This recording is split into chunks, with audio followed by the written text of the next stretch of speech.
Okay, so yes, just an introduction. So I'm Vince Fitzimmons. I'm the Chief Operating Officer of IPwe. I've been in the IP space for over 9 years, including over 7 years at CPA Global and nearly 2 years now at IPwe. I spent a lot of that time applying sort of technology and business process solutions to solve problems in the understanding, management, and now a lot more on the monetization and utilization of intellectual property and patents. So starting with a bit of background of IPwe. So our CEO, Eric Spangenberg, has been in the IP space since I believe around 2003, when he bought his first portfolio of patents to monetize, and from that built out IPNav, which a lot of you may know became a market leader in the field of patent monetization.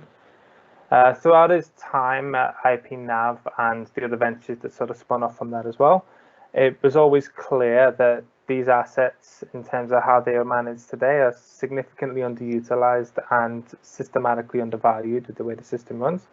The reality is that though patents play a crucial role in the innovation policy of most developed and developing nations globally, and given that most of these patents are also a significant part of what constitutes a company's balance sheet today, only 2% of these patents ever transact and only 5% are ever fully commercialized. To illustrate the point, Forrester estimates that in the US alone, more than $1 trillion is lost on account of underutilized IP assets, of which a big proportion of that sits in university, national labs, and government-funded technology that never makes it to market. When you consider that in sort of from that national scale globally, the proportion of loss and conversely to that, the size of the opportunity is significant. So leading on from that, he then started to look into why the market performs the way it does, or why transaction rates aren't higher, why commercial rates aren't higher. And really that came down to a few core issues. So number one is discovery costs in the IP space are incredibly high. So much as talk about a patent is likely going to cost you money. Then if you look at for transactions where you need to find, prioritize, and evaluate a number of patents to buy, license, or sell, that cost gets substantially higher. And in some cases, you could be looking at a bill of more than $25,000 just to understand a patent. Then on top of that, you have the traditional matchmaking problem that you face in any marketplace, where to actually identify and source the right partners at scale is difficult and incredibly expensive. The second point that sort of runs along that and sort of links to that matchmaking problem is around data, and data in the IP space is incredibly poor. 1 in 4 patents have incorrect records, and lack of a central registry means that it compounds that problem of actually making it incredibly hard to find partners in the first place, because you can't trust that the person down on the record actually represents who owns the patent today. You can't trust who they are, who they say they are. You can't trust that they have what they say they have for the same reason. And leading on from that, it's really difficult to trust that they actually have the authority to transact the assets that they say they do. And that becomes even more problematic when you're looking at the world today, where IP is becoming increasingly global. And then the third point is around transaction cost and time. And the reality is that, again, finding and engaging parties to transact is time consuming in itself. This is made worse by the fact that you've got the sheer number of different channels and routes and systems that you need to navigate. Because systems don't talk to each other, contracts, agreements, and exchanges have to be managed manually, which increases complexity, brings in cost, introduces risk, and eventually just results in a significant additional load of administration that doesn't need to be in the system and introduces friction into the transaction process. All of these factors basically wrap around to prevent standardization or formalization of the process. It makes negotiation time long, and it makes costs incredibly prohibitive to transact, which means that in most instances it just doesn't pay to transact on any more than the most valuable patents in your portfolio. So then, it's sort of in light of all of this, Eric started discussing these issues with our 2 co-founders. One was Pascal Asselot, our managing director, who comes to IPwe having led the licensing development group of the first sovereign patent fund in Europe. and Dan Book, our CTO, who's been working with Eric on applying AI and exponential technologies to complex patent problems since around 2007. In 2017, they got around together and they formed IPwe, and in late 2018, they launched the first version of the IPwe platform, which focused on addressing these issues to help unlock the value of the IP asset class that's not capitalized on today. And really that got broken down into the 4 key parts that you see on the right of this slide. So starting with IPwe's AI solution, this lets you figure out very quickly what you have, what exists in the market. It lets you group similar patents together, and it can tell you with a degree of confidence which patents are most valuable. This includes looking at attributes such as sort of the patent validity, so how likely would that patent be invalidated in court if it was ever challenged. Looking at quality, so how relevant is that patent to its related field and the technology that surrounds it. It looks at market demand, so how many parties are transacting in that particular technology space, and it can tell you with a degree of certainty who the parties are that you should be speaking to if you want to buy, sell, or license in a particular technology field.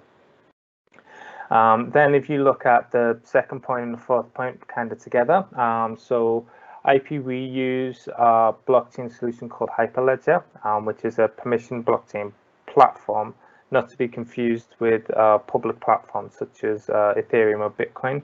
The big difference being that you need permission to join the network, you need permission to transact, and you need permission to access the private records of other members on that network. This really does sort of 2 things for us. So the first one, it ensures that everyone who joins the network is who they say they are. We use the blockchain, in particular network called Global Patent Registry, that allows us to ensure that they possess the assets that they say they do, and that they have the authority to transact on the assets that they say they do. Secondly, because of the way the permission nature of the network works, we can enforce privacy at the level of each individual transaction, which means that 2 parties could be engaging with you on a single patent, and both parties would never know that the other party was there. Similarly to that, even IPwe would never know that either party were there or that either transaction ever took place unless you invited us in or told everybody that it happened. By doing so, this enables us to build a sort of a platform where multiple competing parties can write and read from the same data without exposing confidential information to competitors of other parties, which is necessary if you want everybody to engage on a central platform. And then sort of circling back to the third point around smart contracts, actually this is another one of the single biggest reasons why we think blockchain is incredibly important for the IP space. And when we talk about smart contracts, actually we're more talking about smart legal contracts. Pulling back to those last 2 points, so by having all parties work to the same central platform and by having that one central database that everybody works from, for the first time you're able to track and manage all terms, payments, obligations for contracts and agreements from the same place. This is where your smart legal contracts come in.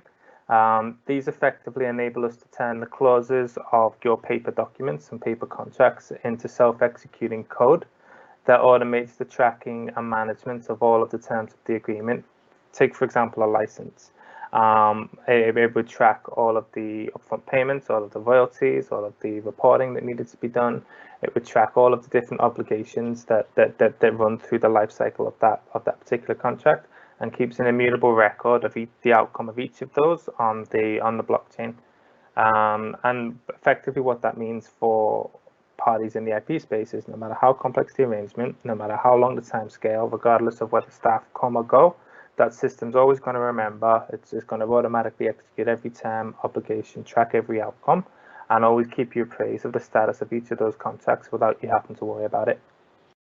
So pulling this back to you, at its simplest, IPwe's platform is designed to help you maximize the return on your innovation investment, and whether you measure that on revenue generated, jobs created, whether you focus on the wider economic or social impact. To do this, really, we focus on sort of 3 key outcomes. So the first one is around sort of unlocking capacity from your existing teams and budgets. The biggest inhibitor to really growing transactions in a tech transfer office is that resources are incredibly limited, and you need to focus the right resources and the right efforts to make deals happen. As your pipeline grows, a lot of the capacity that you have quickly gets sucked up in administration, and any outside budgets that you have for things like analytics quickly get spent on a limited number of assets, which introduces a natural limit to how many partnerships a single tech transfer office can handle in a given time frame. We solve this by doing two things. So the first thing is we use our AI tools to eliminate a lot of the upfront cost to understanding patterns, which in many instances will be enough for you to start the monetization process. If not, you'll have a much firmer grasp of where the value is in the technology before you spend any money on outside analysts or experts. And then secondly, pulling back to the smart contract point, through our secure deal rooms, our transaction capabilities, our smart contracts, we're able to automate a significant portion of the transaction overhead. This includes the ongoing management and enforcement of the licensing agreements and frees up capacity to focus on driving a larger pipeline of technology partnerships through your office. The second point is we then help you to focus your efforts on the right opportunities that represent the best prospects of managing the return on your innovation investment. At the most basic and core level, it comes down to really three questions. So number one is, what do I have? Using our AI, we're able to take the contents of every pattern in your portfolio, draw out similar concepts, group your portfolio by technology logically into groups, and then use those groups as a base to logically structure a number of offers and packages that we can build to take your technology to market and help you understand what you have. The second point then is what is most valuable. So across all of these groups of technology, we're then able to draw out a number of attributes that enable you to quickly screen out which patterns to focus on. Things like validity, quality, number of market transactions, key players, filing rates, and soon even a price range for the patents. All of these attributes will combine together to give you enough information that to focus you on the assets that you should be spending your time on. And then the third one is then, who should I be speaking to? And part of this is giving you a clear list of the organizations and the entities for a given technology or technology group that are most likely to transact in that asset. The other part of it is to actually understand which your audience or organization you should be speaking to. And this is really where things like technology readiness, TRL, CRL become important in sort of helping you to identify and understand whether you should be continuing to research and develop internally, whether you should be talking to venture studios and accelerators, whether you should be looking to partner with the R&D teams of established companies to develop and commercialize the product, or whether you should be really speaking with the IP team, as it's much more likely to be used offensively and defensively in court. All involve different stakeholders, all involve different sales, and all involve different deal structures. And there are a lot of other factors that wrap around that, but at the simplest level, that's what's involved. And then the third point is then around, really it's around optimizing your success and optimizing the chances of making a deal actually happen. And we do this by helping connect you to the right partners for your stage of technology as early in the process as we can, working alongside specialists like David and Bob to position and structure the pattern offer and to get you in front of the right people to make that deal happen. Naturally, whether you choose to sell just within South America or more broadly and then look at a more global focus is ultimately a decision you make on a pattern by pattern basis. And that's also driven very heavily by where you initially chose to file the patent itself. But in the case that you do, you can also then leverage IPwe's extensive network of brokers, experts, and specialists globally, including across the US, Europe, and Asia, covering China, Japan, Korea, and a number of other countries, to build as wide a net as possible to open the door to the right partners to help you commercialize your technology. Okay, so to put that into context, we're now just going to talk through two quick scenarios, and then I'll hand over to Chip, who will take you through a real use case of a Latin American university. So the first is a straightforward patent license. A patent sale is pretty much the same as this, except you actually end up taking a few steps out because it's a bit simpler. So let's assume at this point we've taken in your portfolio, We've worked with you to identify the right assets to focus on. We've determined the correct route to market. We've connected you to the right buyer, and now you're negotiating the deal. At this point, we work with you to build a smart contract around your agreement that governs the patents. It governs the associated know-how and related documentation.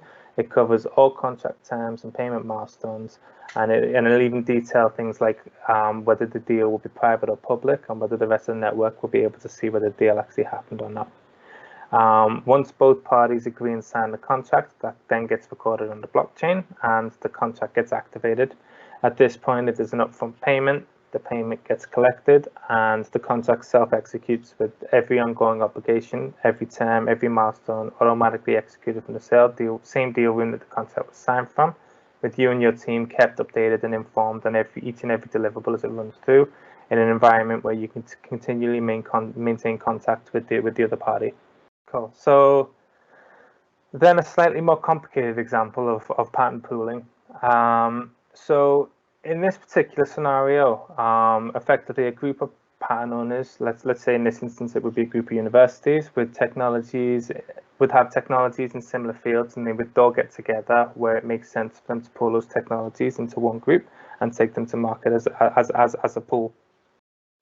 Really in this scenario, what you're doing is you're trading the potential of the higher returns you may be able to make on a deal-by-deal basis against the potential of securing a larger number of licensees against a larger pool of related technologies by pooling your resources, the network of the pool of participants in that particular patent pool to maximize deal potential. In this instance, each of the patent owners would transfer their licensing rights to that patent pool, which in itself involves a smart contract and agreement. That contract governs terms around compensation, reporting, and milestones between the pool and the patent owner. The pool then handles all of the patent licensing on behalf of the patent owners in that group that have signed up with the rights to give the rights to their pool to monetize those assets. For each new licensee that signs up, the patent pool creates a licensing contract directly between the licensee and the pool, and collects the fees as they would with a normal patent license agreement. What's different here is then that collection event then triggers a subsequent payment event for each of the patent owners relevant to that transaction in the pool, and the pool automatically redistributes via smart contracts the revenue and from that transaction to the members of the pool, to ensure that everybody gets fairly and transparently compensated for all of the activity and all of the revenue that's earned throughout within that particular patent pooling initiative.